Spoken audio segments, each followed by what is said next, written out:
Pengacara 6 terpidana kasus Vina diteror geng motor, aksi kejar-kejaran terjadi.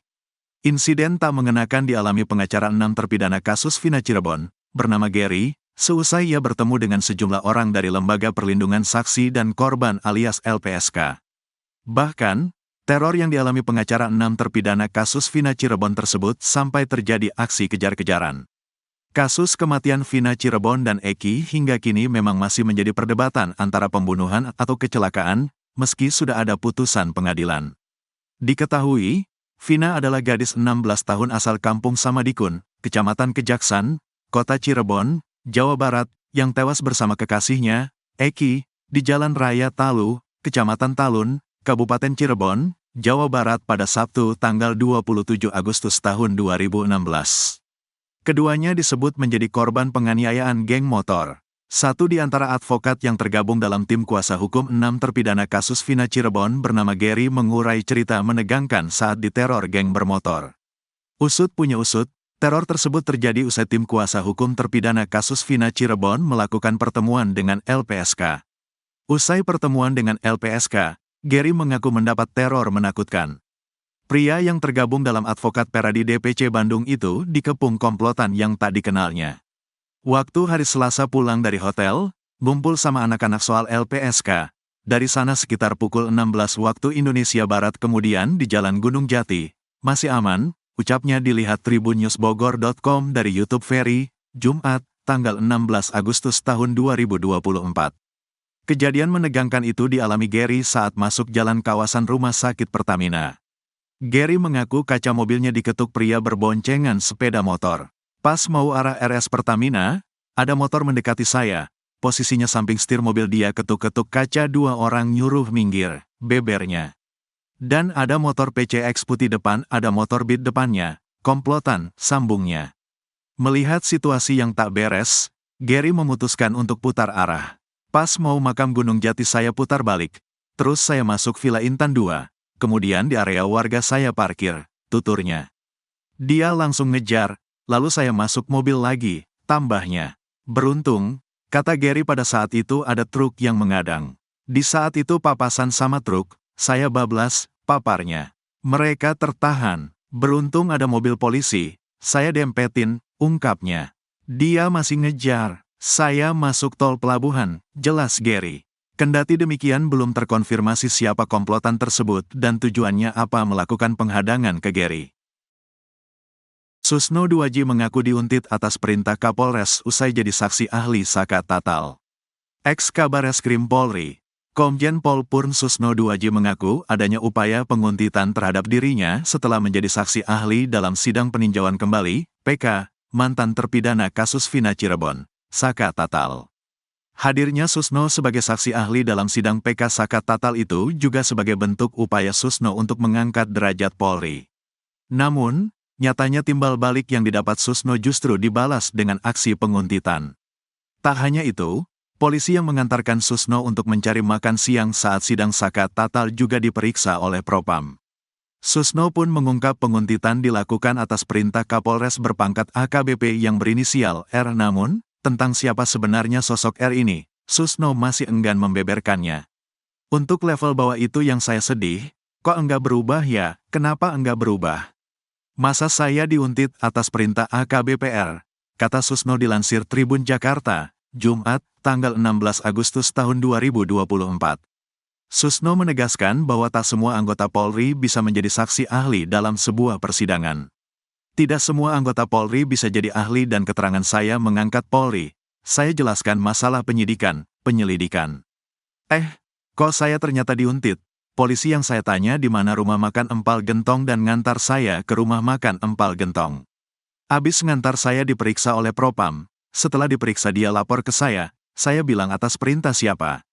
Atas perintah AKBPR, kata Susno. Susno merasa, seharusnya polisi-polisi muda ini bisa memiliki pemikiran yang tidak kolot, tidak mewarisi cara-cara berpikir, gaya lama. Itu karena mereka adalah wajah Polri ke depan, yang akan selanjutnya memimpin Polri di masa mendatang. Kalau polisi yang muda-muda itu harusnya berpikir seorang reformis, penegak hukum, mencari keadilan dan kebenaran di sidang PK itu, bukan mencari pembenaran, tapi mencari kebenaran untuk mendapatkan keadilan. Sedih saya, mau nangis saya, kenapa? Karena junior itu, dialah yang akan menjadi pimpinan Polri di masa mendatang, tapi dia begitu. Sedih, wah, sekian puluh tahun ke depan polisi belum berubah ya, ungkap Susno. Selain itu, Susno juga menyebut AKBPR semestinya ikut membantu para terpidana kasus Vina untuk mencari keadilan, bukan malah mencari pembenaran. PK ini adalah untuk mencari keadilan. Bila perlu dia, R, yang memberi bahan karena kejadian itu di Polres itu, kan kejadian Eki dan Vina di Polres itu. Dia kan komandan, dia buka, kasihkan bahan PK kepada penasehat hukum 7 terpidana, kasih kepada jaksa, harus begitulah anak muda, imbuhnya. Pengacara Rudiana keceplosan sebut Vina Cirebon kecelakaan, ngaku punya bukti. Kuasa hukum Ibtu Rudiana sempat keceplosan menyebut jika Vina Cirebon dan Eki kecelakaan saat berbicara terkait bukti chat HP. Namun, begitu sadar salah ucap, pengacara Ibtu Rudiana, Pitra Romadoni langsung meralat ucapannya.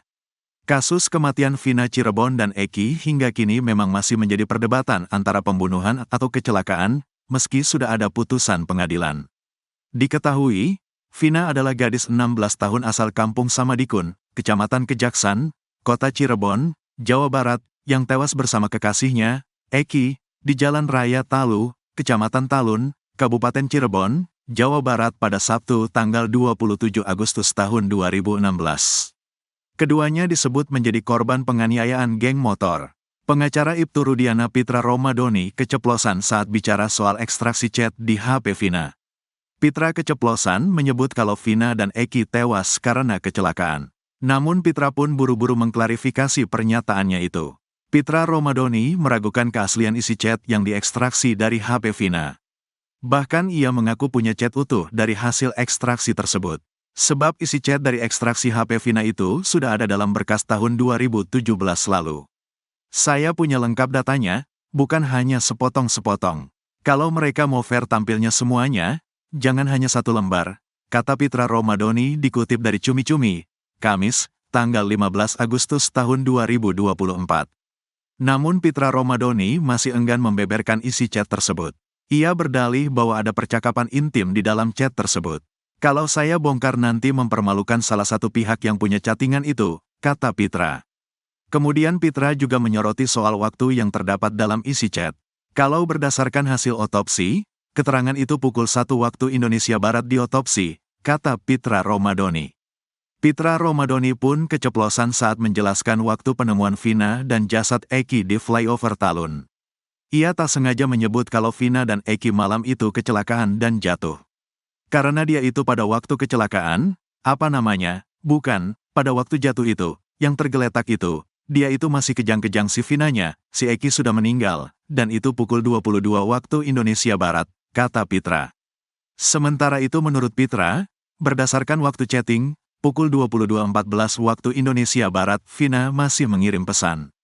Pertanyaannya, yang chatting ini siapa? Apakah pelaku? Karena ini kan pembunuhan berencana, ujarnya. Pitra juga mengaku curiga kalau isi chat dari hasil ekstraksi itu merupakan rekayasa.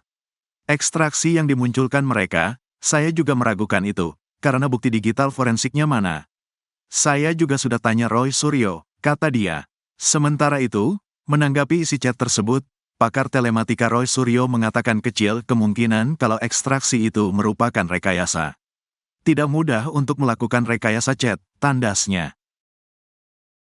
Kapolri periksa Ibtu Rudiana secara langsung, buntut kasus Vina Cirebon. Terungkap jika Kapolri Jenderal Listio Sigit Prabowo ternyata sudah bertemu dan memeriksa secara langsung Ibtu Rudiana buntut kasus Vina Cirebon. Dari pertemuan tersebut, Kapolri akhirnya mencopot Ibtu Rudiana dari jabatan Kapolsek. Kasus kematian Vina Cirebon dan Eki hingga kini memang masih menjadi perdebatan antara pembunuhan atau kecelakaan, meski sudah ada putusan pengadilan.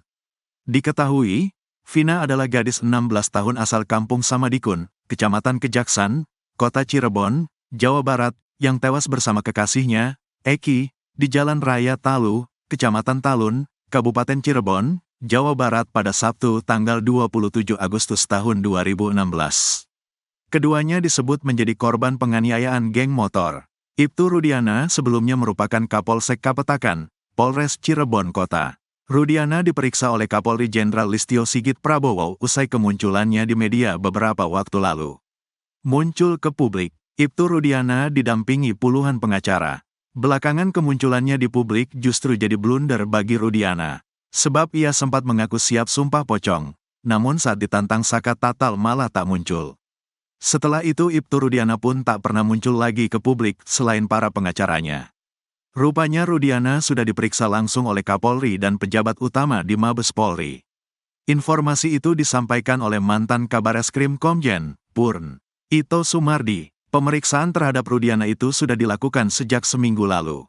1 minggu yang lalu Pak Kapolri bersama pejabat utama Mabes Polri itu memeriksa langsung, memanggil saudara Rudiana, kata itu dikutip dari Tiffany News, Rabu, tanggal 14 Agustus tahun 2024. Ito Sumardi memastikan bahwa pemeriksaan Ibtu Rudiana oleh Kapolri itu valid. Ini informasi boleh dipegang, tegas Ito Sumardi. Pemeriksaan terhadap Rudiana itu, kata Ito, menunjukkan bahwa Kapolri betul-betul ingin tahu pasti apa yang terjadi. Setelah diperiksa oleh Kapolri, Rudiana kemudian diperiksa dan didalami lagi oleh tim khusus Mabes Polri. Setelah itu Rudiana hari kedua diperiksa oleh tim khusus, kata dia. Ito juga memastikan bahwa Ibtu Rudiana saat ini sudah dicopot dari jabatannya sebagai Kapolsek Kapetakan. Rudiana sudah pasti saat ini tidak menjabat lagi sebagai Kapolsek, tandasnya. Pencopotan Ibtu Rudiana dari jabatannya itu dilakukan untuk memudahkan Mabes Polri untuk melakukan pemanggilan. Dalam aturan kepolisian bahwa setiap anggota yang diduga terkait dengan persoalan hukum maka anggota itu akan dinonaktifkan sementara dari jabatannya, bukan dari status kepolisian, beber Ito. Terkait hal itu, kuasa hukum Ibtu Rudiana, Pitra Romadoni mengaku tidak bisa berkomentar. Sebab menurut Pitra hal itu berkaitan dengan internal Polri. Terkait internal bukan kapasitas saya menjawab itu, ada Bitkum, kata Pitra Romadoni.